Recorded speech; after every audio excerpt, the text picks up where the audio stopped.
What's up, guys? I'm Asher Postman, and this is the Creating Space podcast, a podcast where we are deeper discussing the topics that I wrote about in my album, Creating Space. And my goal is to just interview my friends here in Nashville or other places that are musicians and kind of just continuing on conversations we already have very often and just recording them just so that everyone can experience it. So today we're with Steven Martinez.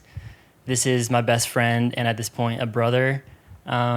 Incredible producer, incredible guitar player. Thanks. He'll blow your mind. He's produced some huge records for Sarah Kay's. We collab on a lot of stuff, which is super fun. But ultimately, we have a amazing friendship and just hang out like all the time. So I'm super stoked for this episode. Brotherhood. That's right. Yeah, dude. It's very Hi. sweet. Thank you, bro. It's very sweet, man. Thank you so much. Of course. Yeah, hello. We've been here for like an hour, but hello. Yeah. We're at our, we both have a shared mentor, Kevin. He's letting us use his beautiful space. So shout out, Kevin. Yeah, shout out to Kevin. So I moved here to Nashville 5 years ago. And you moved like several months before that, but that's it, right? Yeah, like 9 months before you, I think. Or like 8 months before you, something like that. Tell me like a quick story of like where you came from and like why you came to Nashville. I had just graduated college and I went to school for music. And post music college, you kind of have like, if you want to continue doing music, you kind of have Which like college? Berkeley College of Music. That's right, Berkeley. We got a Berkeley guy here. Yeah, if you kind of want to keep doing music, you kind of have to put yourself, I mean, maybe not have to, I won't say that, but it's a good idea maybe to move to a music city. So LA, New York, Nashville, Atlanta, Toronto, Miami, like something like that. And I had a lot of student loans, so I was like, Nashville's kind of the only option. Yeah. Yeah, LA's expensive. Yeah. But also I really did fall in love with Nashville on my like spring break trips down here with school. They'd bring us down, and I really felt like the Lord was calling me to move here, like very strongly. Sick. The finances was a part of it, obviously, practically, for practical reasons. But yeah, so I moved down like right away, and yeah, 9 months later we met. Yeah. Playing hockey, street hockey. Yeah, that's right. Through Jackson Dreyer. Shout out Jackson Dreyer. Yeah. He said that you were like a YouTuber / like a Patreon guy, which wasn't like necessarily true. Like you weren't really doing YouTube, No. but you were an Instagram like influencer at that point. Pretty much. That's so funny to like. Yeah. Yeah. I mean, I was singing on Instagram a lot and like, yeah. So I was kind of like going that direction a little bit, but definitely hard pivoted once I got here and like spent like a year here. I was like completely out of that pretty much. Yeah. Yeah. Yeah, we started playing hockey, and we still play hockey together, and we just tear it up on the ice like weekly, which is awesome. But we actually, I'm sure a lot of this audience, because I'm a huge Madian fan, are probably familiar with him. But that was like one of the first like bonding experiences we had. Yeah. Was I wanted to go to the Madian. It was the Good Faith tour, and he was going to Atlanta, and you had to go to Atlanta or past it for an Austin Brown thing, right? Or a Home Free thing at the time. Was that what happened? I think you were like gonna go to an event with him, and so you were gonna drop me off at the Madian concert and then keep going. Yeah. But you had gotten like zero sleep, and then so instead of going, you just stayed at the Madian concert. Yeah. And then tell the experience of the Madian concert, because you didn't really know about Madian that much. No, I did know one of his songs. I can't remember which one. Okay. But I found, you were like, do you know Madian? And I was like, no. But then I looked through my EDM playlist that I have, and I had a song of his. Does he have a song named Iris? Icarus. Icarus, yeah. That's the one. Uh-huh. But I got like literally 2 hours of sleep. Don't remember why. I was probably working. And I was like, I'm going to Atlanta with Asher to like drop him off. But I was like, I'm too tired to like do this event thing, I guess. So then I just stayed at the show with Asher. And I was so tired that during the music, I was falling asleep, but I was like, my body was still awake, but like my brain was entering sleep. And as the music was playing, it was like becoming a part of my dreams. Yeah. And so it was like literally hallucinating. Like, and the visuals are so insane that it probably just felt like a crazy dream. yeah, because you can see the visuals you can see it with your eyelids closed still. Like, it's so bright. Yeah. So I remember just like, and it weirdly like felt like amazing sleep for like a couple minutes at a time. Wow, that's fire. That's sick. It was crazy and yeah, just wild. But for the moments that I was awake, which was most of it, it was super fun. Yeah. And we definitely it was a big bonding time for us for sure. Yeah, that was like our first like actual bonding experience. Yeah. Yeah, it was super fun. I remember you were like telling fans at the Waffle House about your my music. Yeah. Steven, I gotta shout you out for being like an amazing encourager because you're always Thanks, like, oh, thank you, man. yeah, it's so sweet. But I was trying to think if there's another thing about the Madian trip that I think we discussed, like you're producing for Sarah at that point. Yeah. Yeah.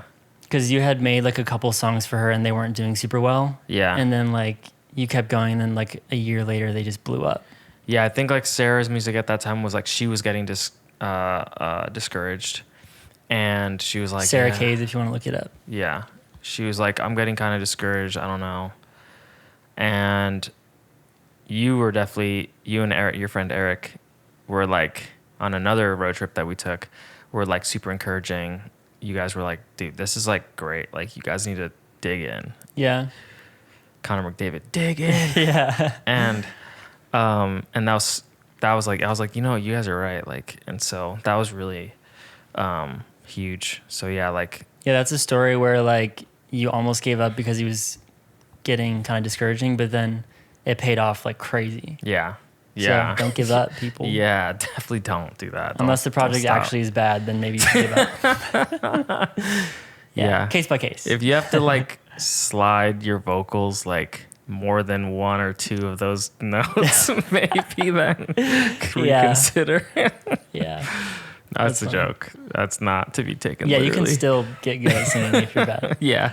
Yeah, actually, not to expose Turner, but Turner has told me, he's like, bro, I couldn't sing like when I was like in high school, and now I can sing. Yeah. And he can sing great. So yeah, it's super dope. I was like, that's amazing. Yeah, I should talk to him about that. Yeah, you should. He's going to be on a different episode. Nice. I was remembering that like when you came to Nashville, you were living in this like kind of sketchy apartment and you like never saw the light of day because you were grinding so hard. Yeah. I feel like that's a good topic to talk about because like with this album, it's kind of like addressing creative people that are feeling burnt out or feeling like way too stressed. Yeah. Or like losing love for music or kind of getting into hustle culture to the point where it's like degrading them. Yeah. And you've definitely had seasons of just grinding like crazy. Yeah. And so I feel like you have a lot of wisdom in that area and you've you've come a long way with that. And you also still grind in like a really respectful way, respectable way. So you don't disrespect people when you grind.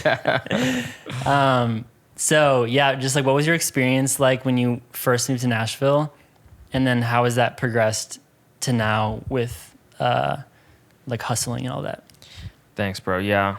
I think, to be frank, I think my heart was all jacked up when I moved to Nashville. Like, my priorities were just in the toilet. Like, I just actually today just found one of my old journals and I was reading it and I was like, that is a different person. Like, I was like, what was I doing? Like, wow. Bro was silly, dude. Like, goofy. Yeah. Like, goofy Steven. Because it makes sense. Because then, like, COVID happened, which was about a year after I moved to Nashville. And I was like, that was like a wake-up call for me spiritually, which you were there for that. And I think the Lord just, like, opened my eyes. I always tell people that it felt like the Lord, like, took me by the shoulders and just shook me. It was like, wake up.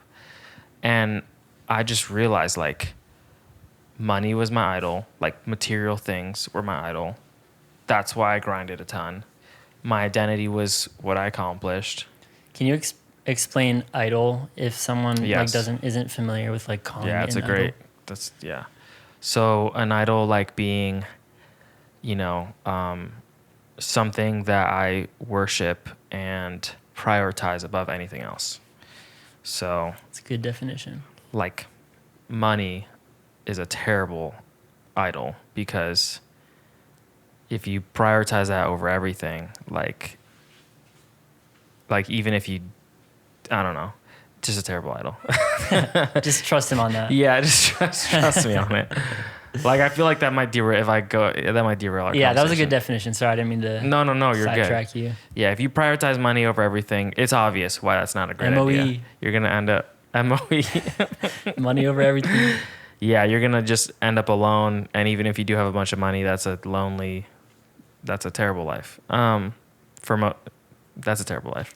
I'm trying to be like PC and be like for most people or for someone, but no, it's just objectively terrible life. You're saying if you're like lonely and you have a lot of money. Yeah, it's like that's I think 99.9% of humans would agree. But my mindset was like just to like acquire and to like build, and I was idolizing these material things, and like I was kind of just like delusional for like that time when I first moved here. I felt like I wanted to make a name for myself, and like I wanted to like establish, and I'm gonna outwork anyone in this town, and like those kind of, which are like, it's like good aspirations. It's like good to be driven and like good to be, yeah, totally, a hard worker and everything, but my heart like was not in a great place. Like, I wasn't prioritizing my relationship with God. Work was my God. And yeah, I was reading my journal today, and it was just so clear and obvious. And I'm just so thankful to God that like he's taught me so much about that. And like, I live a much healthier life now. So yeah, I would work like every day. I would just be like in the studio I remember my friend Ava, who I used to write with a lot, like we would have a lot of co-writes, and there'd be some times where we would have a co-write, and then like 4 days later we'd have another one. And in that 4 days, I had not gone out. Like, I didn't go out to like a show, to like hang out with people. I literally just worked every single day. And I yeah, it was just really unhealthy. The irony is that time of my life was the least productive, like financially and career-wise. It was the least productive time of my life, because I barely got cuts, even though I was writing like so much per week and finishing like churning out demos. The demos were like not very good, and I don't know, I didn't get cuts. Yeah. So that's the irony of it. It was like I learned a lot during that time. Obviously, like the Lord used it for good, but I don't recommend that way. Like, yeah, one thing that's interesting, I feel like it's hard to find the balance, because it seems like there is some value to like being young and going so hard like that, to where you realize what's too hard. Like, you kind of want to like save people from that, but at the same time, it almost seems necessary for learning. yeah. I guess it doesn't necessarily have to be. I feel like that's the tension in my mind, because I can look back at my story too, where I was like stressed all the time, which eventually led to this album. Yeah. But like those lessons that I learned and like skills that I learned, I still like, they're valuable to me, but like it's not a sustainable way to live. Yeah. Right. So I just feel like I don't have an answer for like, if I wouldn't necessarily tell my younger self like, don't work so hard, but I think at the same time I would tell my younger self like, take it easy a little bit, because like you don't have to carry the whole weight of the world on your shoulders. Like, if you put the time in consistently, like you'll get there. You don't have to like front load that much, right? And I think is like I was saying before, like it's the heart, because you could do the same action twice, and one is like really destructive and the other one is totally like on point. Like, so if you're working like really hard and you're like, Lord, like, this is a time where I feel like you're bringing me opportunity, and I'm going to try my hardest to like, do this work well and everything like that. But I'm going to try my best to be intentional when I'm not working and be present or whatever, versus like, if you have the same exact season, but you're like, oh my gosh, I have to say yes because I need a brand new Porsche or whatever, and like I want to whatever. Like those two things look really different, you know. Like you know, I guess what I'm trying to say is like the heart posture behind an action is super important, if not the most important. Yeah. You know, like. Yeah, I think it might, like for some people, it might be a foreign concept to not like have your goals be like, I want to be the best, I want a Porsche, like I want to make all this stuff happen. Yeah. It might sound kind of jarring because like maybe that was the culture that you were brought up in and stuff. Yeah. But like, why, like if someone wasn't used to hearing that, like how would you explain why it's more valuable to check your heart and to like love your family and like be selfless? Like why is that better? Yeah. Well, the wisdom is from Jesus. So that's where it originates from. That's what I'm basing it on. I didn't discover this, you know, like this is not my thoughts. These are the thoughts and the ways of Jesus, like of living lowly and As a servant, yeah, and being in communion with God, and being attached to Him, and like, yeah. So like there's like a lot of like spiritual wisdom that I think that comes from following that, but practically speaking, there's a lot of like benefits from it too. One being that we hear this over and over again in our society, that when you reach the top, or a lot of people have moments of wisdom, like most of us have moments of wealth. You know, you can have a day of wealth, you know, like it's fleeting and it doesn't bring sustained joy, happiness, or peace. Yeah.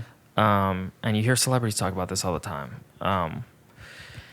And so, when I kind of made that realization that I was like, the reason why I was working so hard was because I wanted like things, like it kind of like reminded me like, wait, that's not why I want to be working hard. And I know that these things like don't bring me happiness. And I don't think we have to like, I think every man, we've talked about this before, every man kind of goes, human goes like, yeah, but not for me. Yeah. Like I 100% do that. Yeah. Consistently.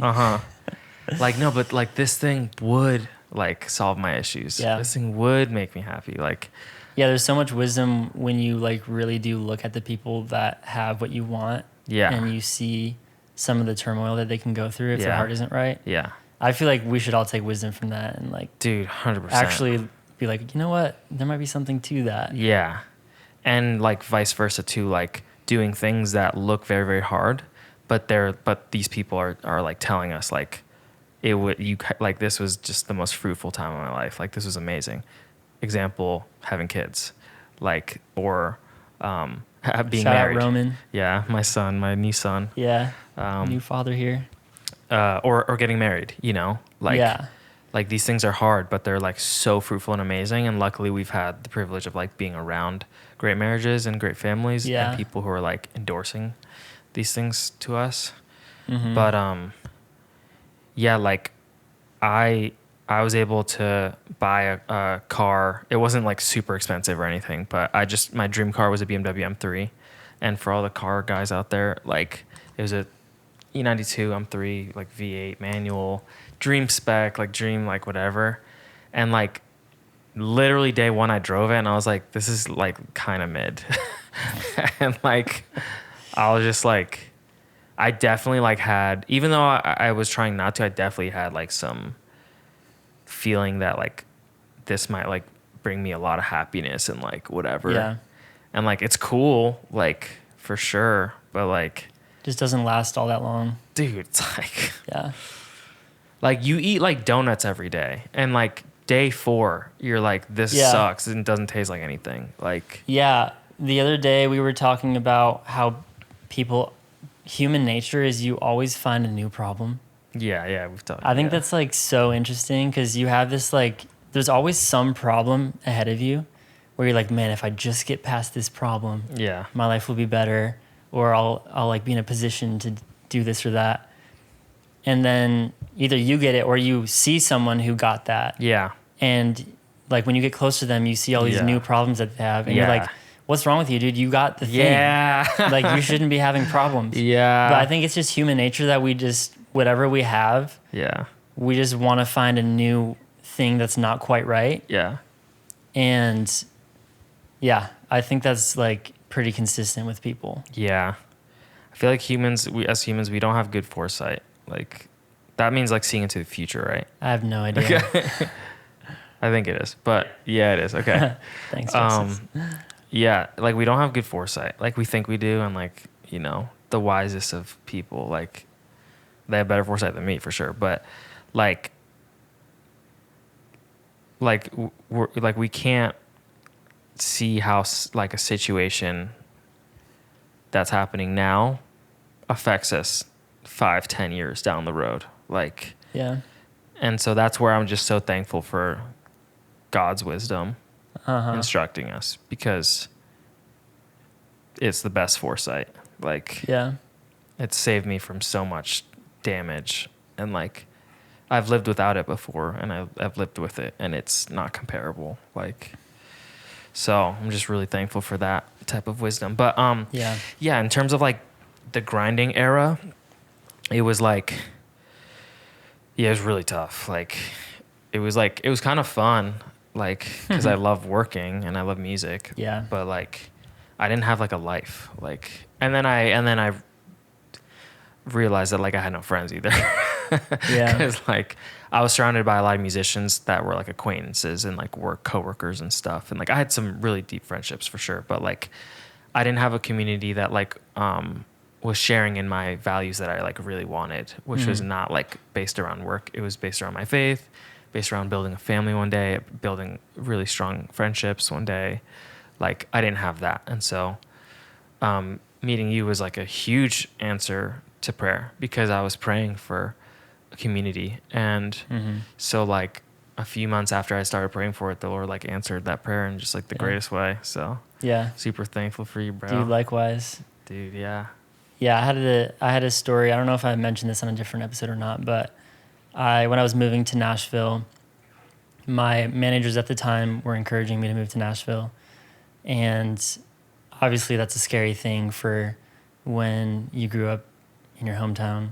Yeah, that's crazy. And you're just like, all right, I'm going to head out to Nashville and live there now. That's crazy. Yeah, it was like kind of traumatic. I remember Justice was crying when I was leaving. I was like, frick. And Judah too. I was like, really? Yeah, it was rough.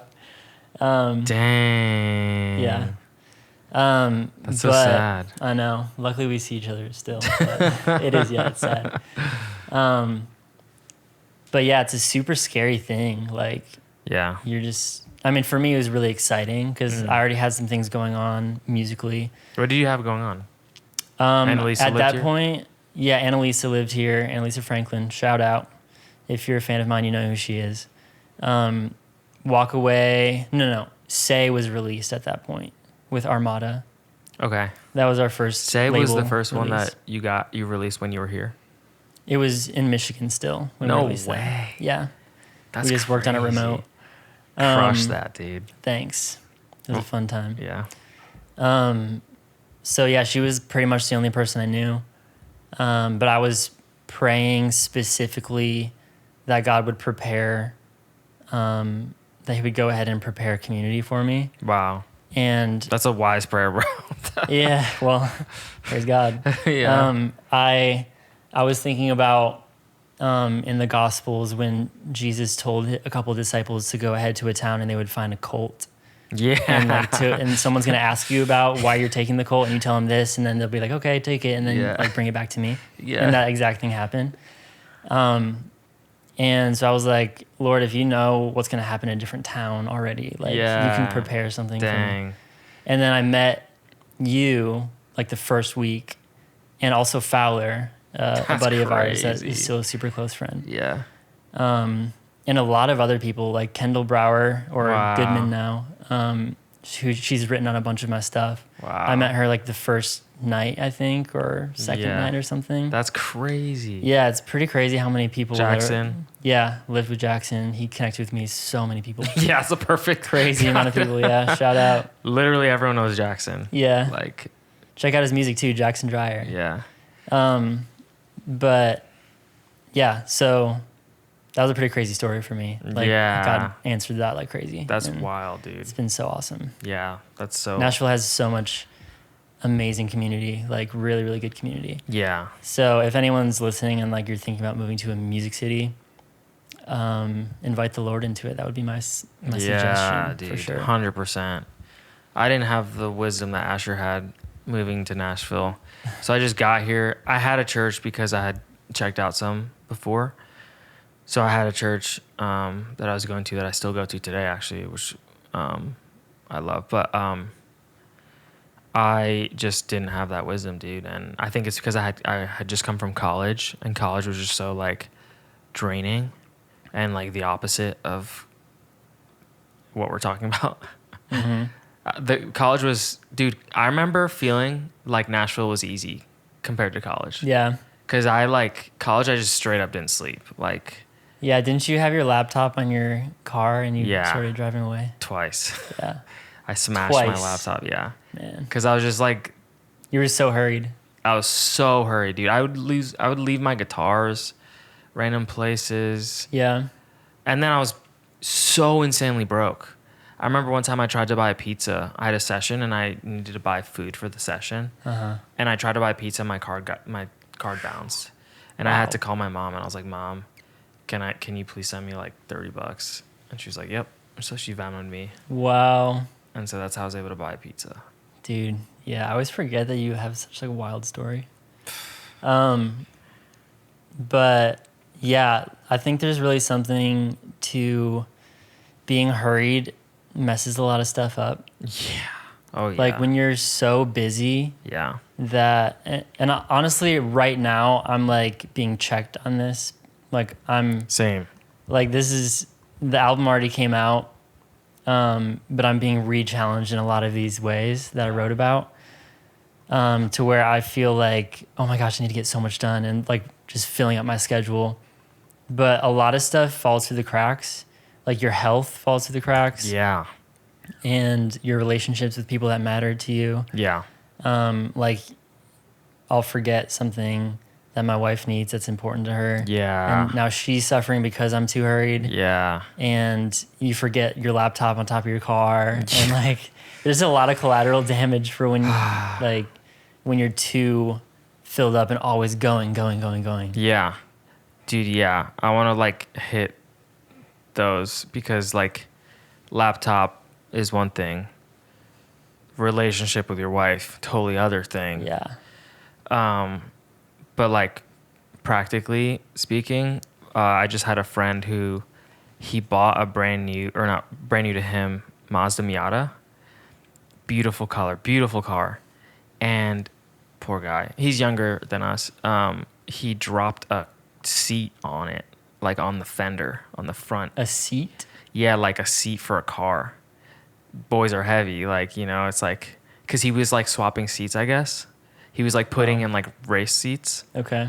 And he dropped the seat, which has like rails on it, like these. Yeah, that sounds awful. And it put a huge dent in it. And I think he's had it for a few days. And so I just like felt so bad for him. And I was DMing him and I was just like relating to him so hard because I think he was like excited about the car and was just like rushing and like trying to like, oh, I want to get it like sorted. Like Justice like bought these lights that we're using, like, and he's really excited about them because they look sick. And like I was watching you set them up and everything, and like you were taking your time and you're being whatever. But like I was like, if that was me, like a few years ago, I would have been like, oh, like, you know, and get to it and like rush. And even just rushing in that scenario, you're like, your chances of tipping it over and breaking it are so much higher. And like, you're just, that's kind of like a silly example, but like, yeah, when I rush, like how you're speaking about it, Asher, like when I'm living a hurried lifestyle, same. Everything goes to the wayside. Like you're just not able, your capacity is just way less. Yeah. Which is what I'm experiencing right now. Yeah. Like 100%. How do you, I mean, I know that you and I are totally like still working on how to figure this out, but Yeah. how do you work hard and have big goals, but also try to have that like slowed down, balanced lifestyle? Dude, that's what I'm trying to figure out right now, because basically I was working a ton, and then the last couple of years has been slow. So it's been easy to have all this time and like live a slow life, and it's been amazing. Like seriously, some of the best years of my whole life. Yeah. Even though I've been really tight financially, because it's been financially slow. Mm-hmm. But like now things are like, a lot of opportunities are coming and things are really busy, but I'm like, which one is it, God? Like, Yeah. how do I, so I'm trying to figure it out. And I think part of us already knows the answer, which is like What is it? you have to say no to stuff, and you have to Wow. combat your flesh and trust in God's provision. There's so much trust in that, because if you say yes to less things, technically you should be behind. Yeah. Like technically. Yeah. Versus the guy who says yes to everything. And Yeah, but you're trusting that God's going to give you, like, bless the time that you give. yeah. Which is a hard thing to do. Yeah. So I'm trying to figure that out right now. Like, Yeah. and man, yeah, it takes a lot of trust, because you're like, okay, like I got hit up for mixing, and it's like, if I say no to this, they're going to ask another mixer, and then that might be their go-to guy forever or whatever, you know? So it's like, yeah, I think that's part of the answer that like we all kind of know is like, Yeah.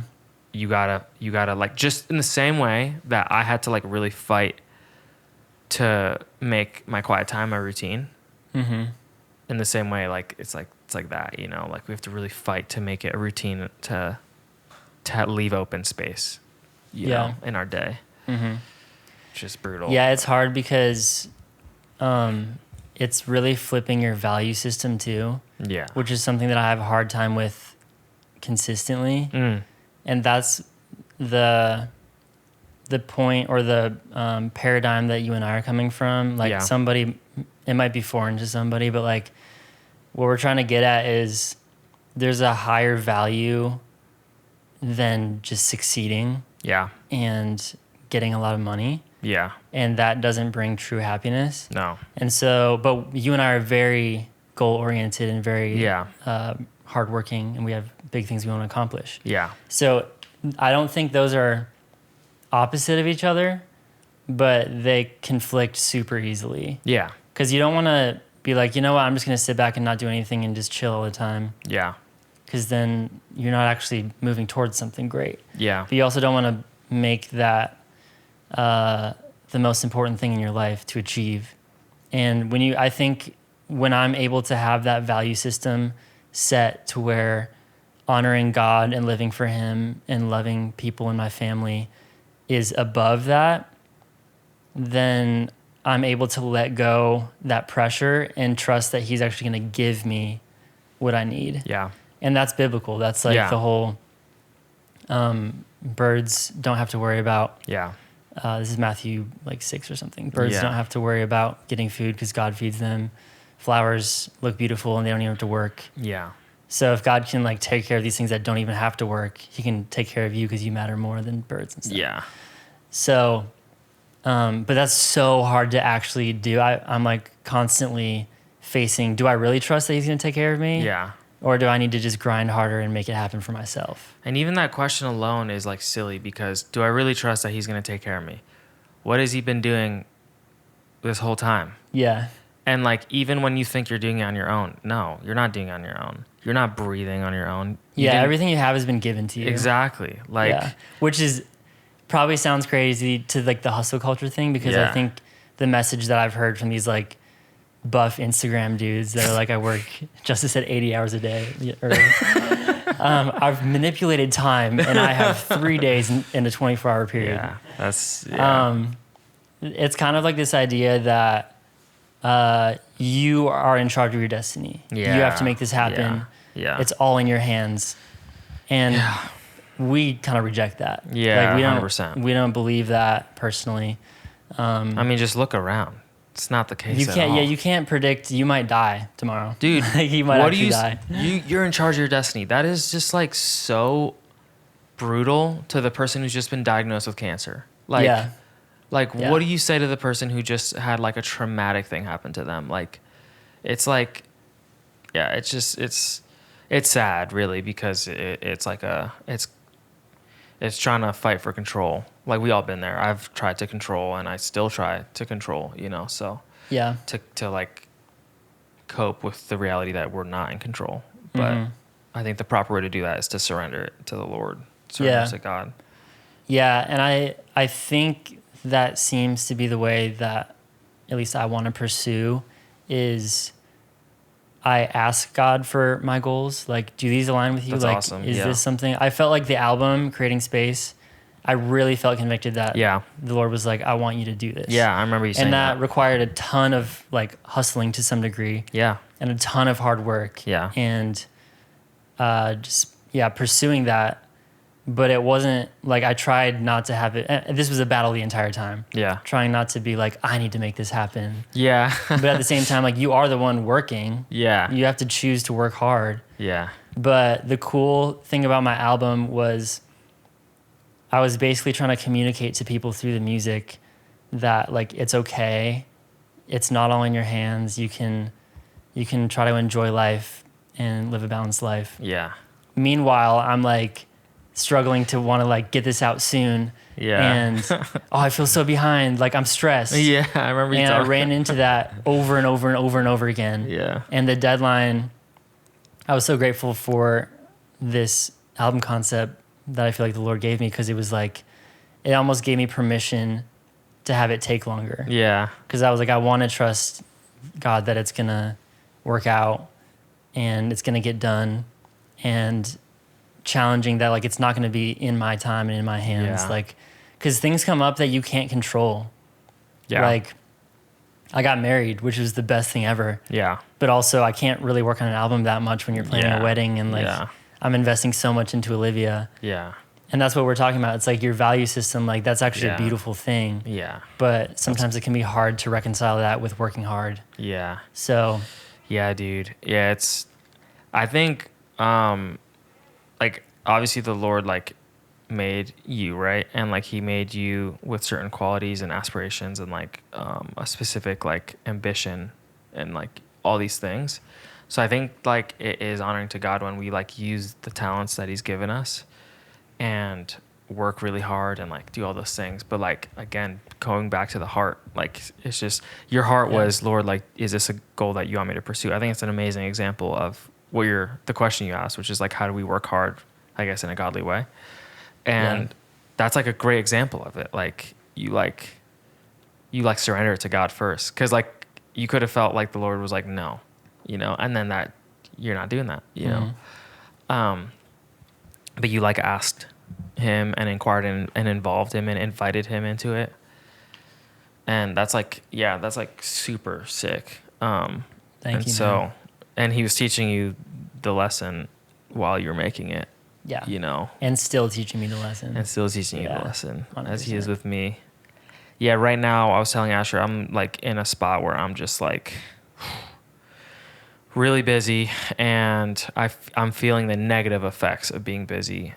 Which my really good friend Dawei told me. He's Chinese, and I don't know, I could have misunderstood him, but I'm pretty sure this is what he told me, was that like the Chinese character for busy translates to like death of the heart.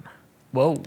Something along those lines. So That's I deep. thought that was really interesting. I was like thinking about that today, and it makes sense. Like my mental capacity, like my wife, like we've been like just hanging out and stuff, and I'm just like not as present. Yeah. I'm like not like, I don't know, just it really does feel like death of the heart. Yeah. So I've been like praying and asking God like the question that he asked me, which is like how to like strike this balance. Yeah. But I don't know if it's, I know I brought up the word balance. I don't know if there is a balance, like, you know? Yeah, let me hear about that. I'm curious. Okay. What's the hot take? Yeah. I mean, I don't think it's that hot of a take, but it's more so that like a balance would imply that it's like a little bit of bad and a little bit of good. It's like, Yin that's not yang what or I whatever. mean. Yeah. I don't mean that. I mean like the correct way to do it. Like, I think that's what we mean. Like, you know, because working hard isn't bad, you know? Yeah, one of the first inspirations from the album was from John Mark Comer's book, Ruthless Elimination of Hurry. So shout out to John Mark Comer. But the whole idea was like modeling your life after Jesus. And you see that he did have a mission, Yeah. like a very specific mission. Yeah. And he worked really hard. Yeah. But he also, every morning, would like go out by himself and Yeah. be with the Lord. Yeah. And then he would have dinner with his friends Yeah. and have community with them.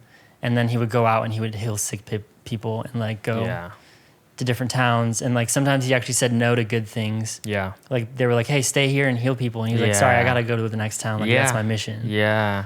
So I think that's a really cool model of when you have a calling from the Lord. Sometimes it is really hard work. Sometimes it's step away and spend time with him alone. Sometimes it's like have dinner with people and be with your... Which is so beautiful. Thank God that that's the life that he's called us to. Yeah, I mean, that's way more fun too. Because like sometimes you need time yourself or time with God, like to deal with stuff or you're overwhelmed. And hanging out with friends is super fun. Like that makes life awesome. Like I love hanging out with you and like all of our other friends. It's like, it's just so fun. Yeah. It's better than just always having your head in work. I remember just when I first got into music, I would see a lot of that content. Yeah, same. Where it was like, if you want to make it, you got to be in the studio constantly.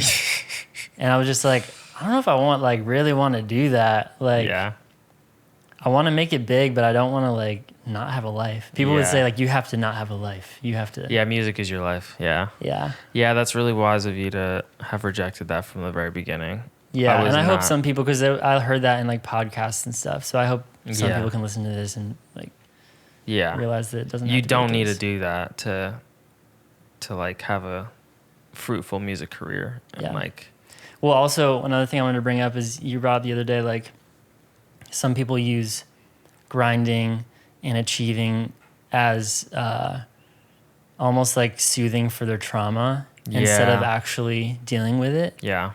Do you have anything to say about that? Yeah. Getting snaps from justice. Yeah. That's justice, everyone. There's this great music production mentor that I had, Daniel Grimmett from Dark Label. Shout out to him.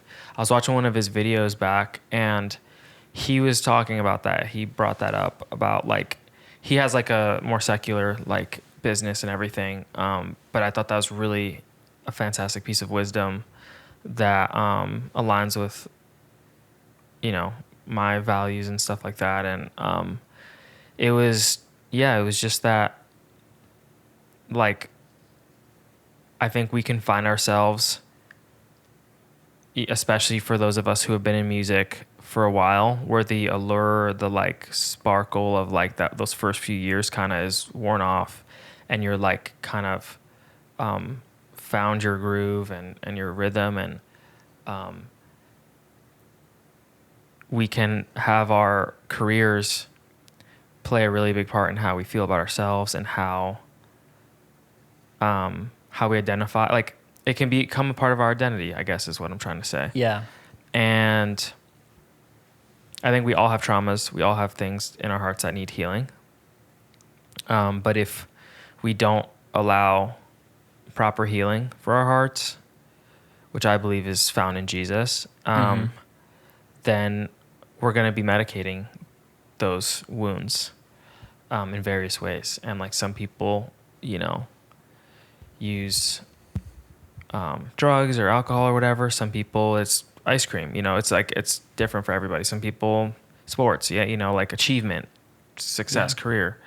And if you're using something to medicate, like, you're a slave to it, because without it you squirm. And so Daniel was, I think, really wisely like identifying that. Some people do that with their music careers, and that makes that makes music like a lot less enjoyable. Like if you're having a down season and it's like,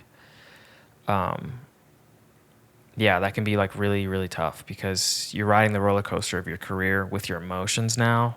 Yeah. It makes you less efficient. It makes you less. It's bad for your business. Like that's kind of Yeah, where that's the so angle true. that Daniel was. Yeah, that's the angle that Daniel was talking about. Like it's just like business wise, it's not good for your business, and it makes sense because oftentimes the most successful people I've met, even if they're not people that like are necessarily Christians, like that I see like, that I see eye to eye with on that front spiritually, like they seem to have done a lot of like that heart work stuff. Like Yeah. a lot of people like I can't, obviously that's not true because sometimes wounds propel you into a lot of like, sometimes those things can like be used for an advantage, but it's at the cost of your peace, Yeah. like if you believe that how many likes you get on social media is how worthy you are, like how much love you deserve correlates to how many likes you get. Boy, you're probably doing everything you can to get Yeah. likes. Your Instagram's probably popping. It's probably popping, yeah.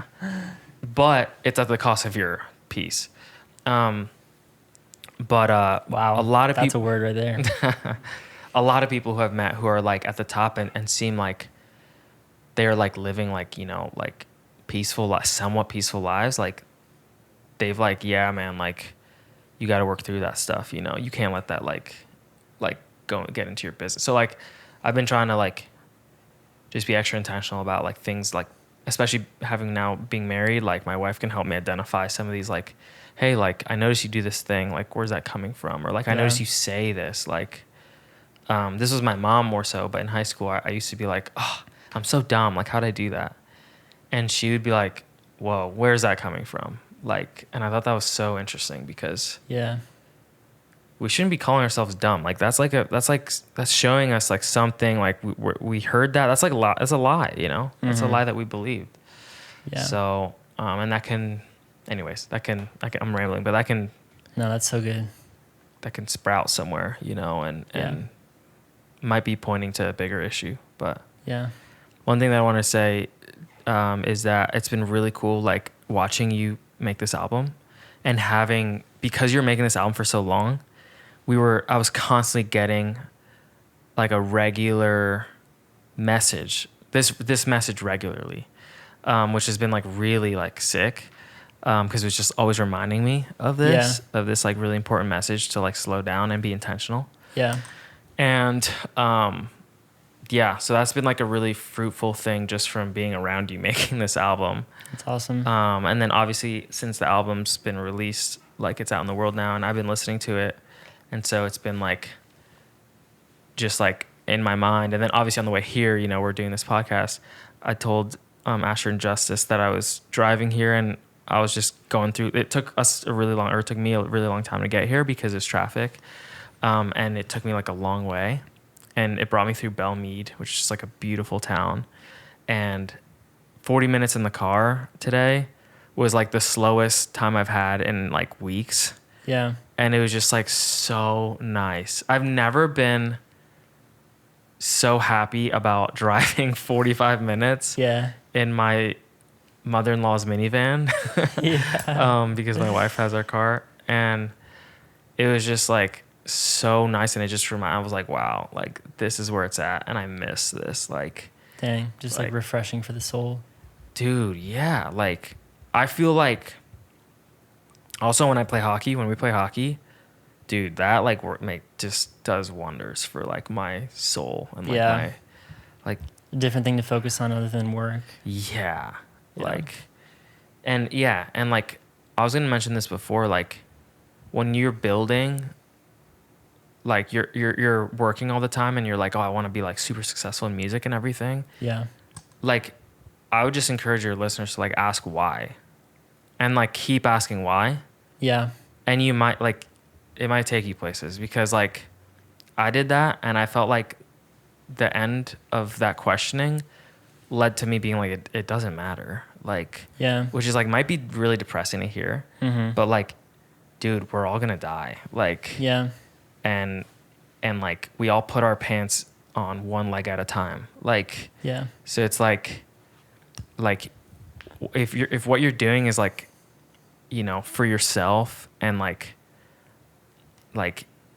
yeah, it's just like, I think there's amazing ways to like leave a legacy behind that's like God honoring and like benefits other people and is like being like the salt of the earth and like all these things. But like I just felt like for me it was like right now the pace that I'm living at, like what I'm doing is like not, it's just for myself and like it's not what I want to, you know, leave behind. Like, so sorry if that's a little intense, but no, that's super good. Yeah, we have to figure out, why are you doing it? Because like it doesn't inherently like make you happy. Yeah. And I know for me, like writing this album, this was the first time that I wrote a project that was, the main goal was spiritual. Yeah. Like, and I'm not like dogging my old music because I don't think it's ever like bad to write music that's not about God, because a lot of my songs on the record aren't explicitly about God. Some of them are. But I felt a lot of gratification in writing it for that purpose. Yeah. For the purpose of the Lord. And I feel like especially sometimes it's hard to remember like how dark this world can be. Yeah, dude. Like I live in a pretty nice bubble, to be honest. And like I don't experience trauma regularly and like, but there's some like, it just blows my mind sometimes. You just remember how like relentlessly evil this world can be. Yeah. And a lot of the music industry is evil too. And so I just think there's like so much value in writing music that has a purpose for the kingdom. Yeah. And I think that lasts. I was thinking recently about, I don't know if this is like the correct way to interpret this Bible passage, but I think it's like 1 Corinthians or something. Actually, I have it written down, so I'm going to read it. 1 Corinthians 3:12-15. Anyone who builds on that foundation may use a variety of materials: gold, silver, jewels, wood, hay, or straw. But on Judgment Day, fire will reveal that, or what kind of work each builder has done. The fire will show if a person's work has any value. If the work survives, the builder will receive a reward. But if the work is burned up, the builder will suffer a great loss. The builder will be saved, but like someone barely escaping through a wall of flames. Dude, that's exactly what I was trying to say. Yeah. Okay. Well, that's God's word. That's perfect. Yeah, exactly. Like, like what are you doing like that? Like actually will sustain that fire. Like, like at the end of time, when you meet Jesus, like you want him to say, "Good job, my faithful servant." And I think so much of our work, and back to what you were saying earlier about the heart posture, I really think the heart posture is a huge part of that. Yeah. Of the work that sustains. But also I think like work that's made with the purpose to glorify God other than ourselves. I think that work is like eternal work. Yeah. And 100%. That's like, that's so much more gratifying than like, I just want to get more streams so I can tour, so I can make more money. Like, it just doesn't work out for people. And I think what we were talking about before about it being a little bit backwards, when you say no to a job, you're technically falling behind. Yeah. God has a history of like not doing things the way that man does them and not seeing things and the way that man sees them.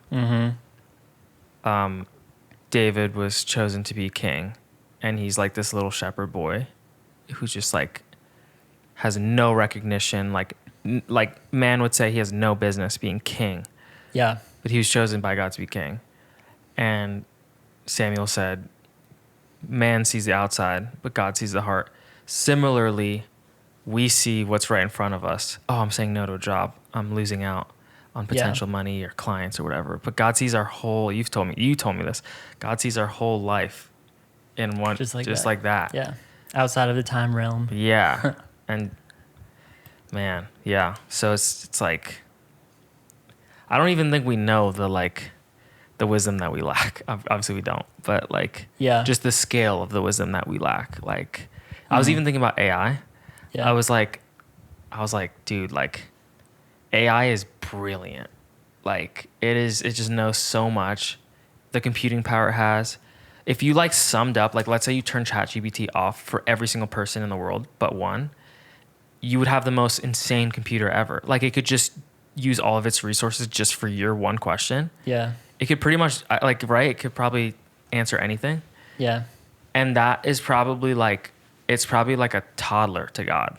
Like, oh, not even. Not even. Yeah, totally. I think it's like, this kind of goes into like atheism debate or whatever, which we love that concept.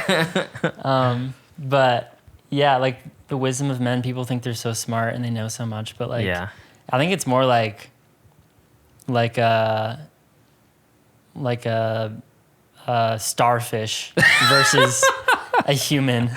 Like that's the difference. Like, and that doesn't even like scratch the surface of like starfish. Yeah, That's like, the most random thing ever. and I was like searching for it. I'm like, starfish. Starfish. Yeah, that's like, it. That would be like the smartest person in the universe. Yeah. Compared to God. Like, it's like, yeah.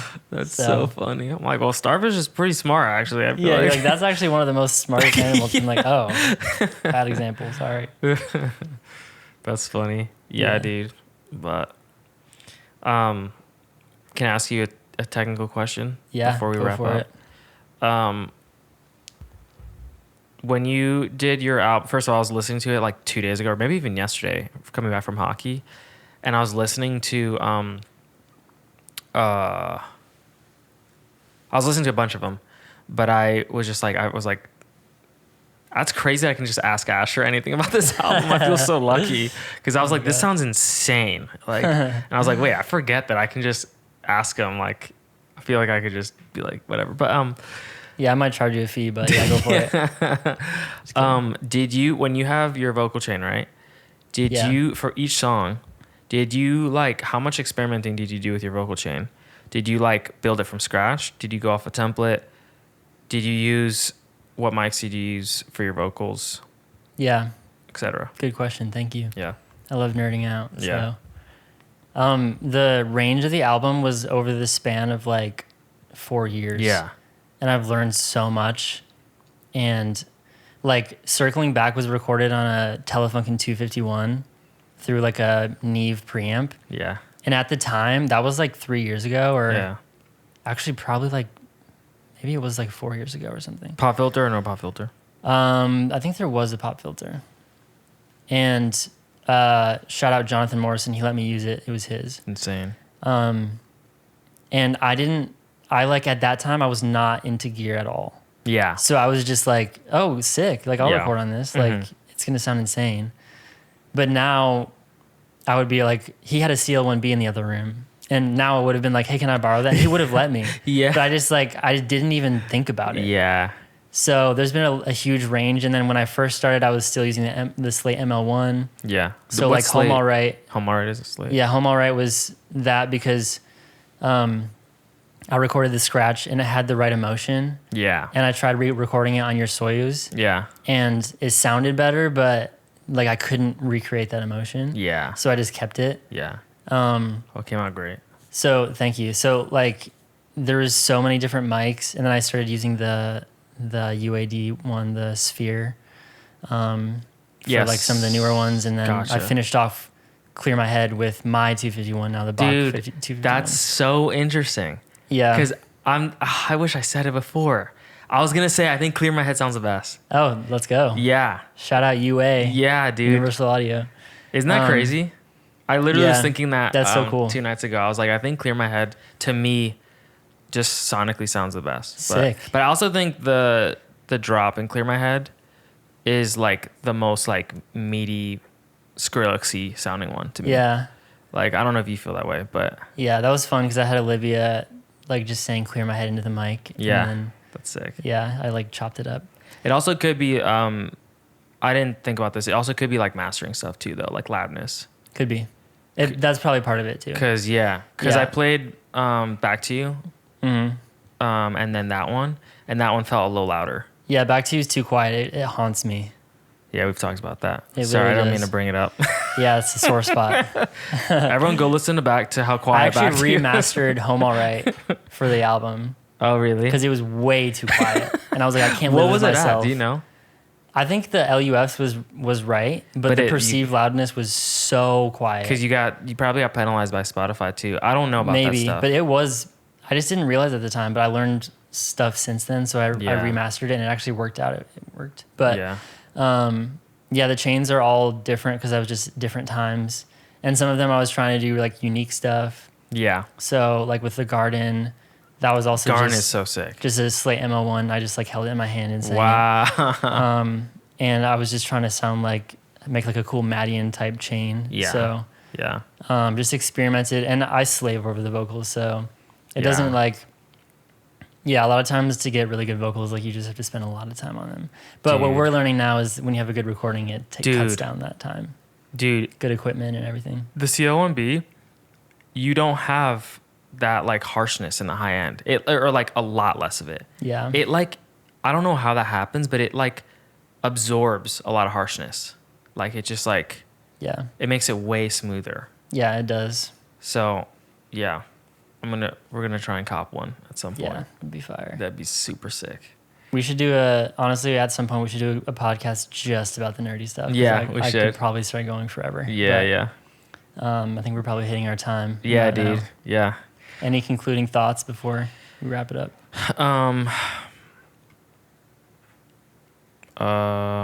I think it's really sweet that you did this album, and it sounds amazing, and congrats on its release. Thank you, bro. I know it's been so much hard work and everything, but Yeah. it Thanks for sounds- helping. Of course, yeah. You gave me so much feedback. And good, you played good. guitars on Jaded and Oh, Home yeah. Alright. You helped write Home Alright. Let's go. And Yeah. probably some other ones too. It was funny. We were listening at the release party. We were listening, and Alex asked me. He's like, our friend Alex. He's like, "Did you play on this?" And I was like, "I think so." I'm like, "It sounds like my voicings that Yeah. I typically like." But then it was actually Michael Van Oh, Wagner, yeah.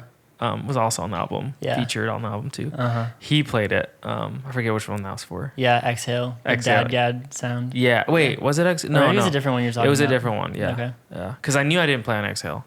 Okay. But Yeah. yeah. So dude, of course, yeah, I'm honored to be a part of it. But yeah, dude, I think like this album is something that like the world really needs to hear, and like would bring like a lot of like, I don't know, just like I think it's like a really like bright message, you know, that like you can like live slower and like enjoy your life and like smell the roses Yeah. and still have like a career, you know. Yeah, totally. And just to be extra intentional about stuff. So, yeah, dude, it's really awesome. Thanks, man. Nice work, dude. Thank you. And it also technically just sounds amazing. And you're a beast. I don't want to gas you up too much because then I don't want to make you feel weird about leaving it in, but versus cutting it out. But as Asher's friend, like, it is the way it looks. He's a genius. Like, dude is on another level. Like, it's amazing to see, and like the way that like God is like made your brain, bro. Like he put some extra sauce, bro, because it's just crazy, dude. So Dude, you're so kind. Thank you. Of course, And man. Yeah, praise God because I didn't choose a lot of this stuff. Yeah, dude, it's crazy because I was thinking about it today. I was like, yeah, like I would probably be considered like talented, you know, in that range, like talented, gifted, whatever. But then like amongst like thousands of people in that range, there's like another like, you know, like especially talented. I don't know what you'd say, but like I'm like, yeah, that's where Asher's Autistic. Could be that. I was like, Asher's, oh, definitely, dude. Now Yeah, that you for put it that way. For sure. Oh my gosh, dude. Yeah, Thank but, you. I think yeah, you're man. super amazing too. Thank you, bro. And I'm honored to be able to work with you on stuff. Yeah, bro. Also, check out Steven on Instagram, Steven Martinez Music. Mhm. And he makes incredible music. So if you Thank need you. a producer or if you want to have your stuff sound amazing, and particularly country and acoustic pop is your strength. Would you agree with that? Yeah, like indie singer-songwriter, pop, that kind of world. And Asher and I, or maybe just me, I don't know, both of us are dabbling in some country stuff together, which has been really fun. Yeah. So Yeah, check him out. Also, I wanted to shout out our mentor, Kevin. He runs a nonprofit that connected us with him, and he's been kind enough to let us use his house. Yep. The nonprofit's called Operation Andrew, and the specific branch that we met him through was the Oak Project. So if you're someone who's feeling generous and want to give to a dope nonprofit, I'll put the link in the description. And I'll also put Steven's handle in the description as well. Thank you, bro. I was also going to say, if you live in the area, Nashville, and you feel like you need a mentor, it'd be a great place to meet a mentor. Like, totally. That's how Asher and I met Kevin. Yeah, it'd be dope. Yeah. Dude, thank you so much. This was so fun. Of course, dude. Thanks for having me, bro. It's awesome. Dude, subscribe. It's not that hard. Love you guys. Thanks for listening.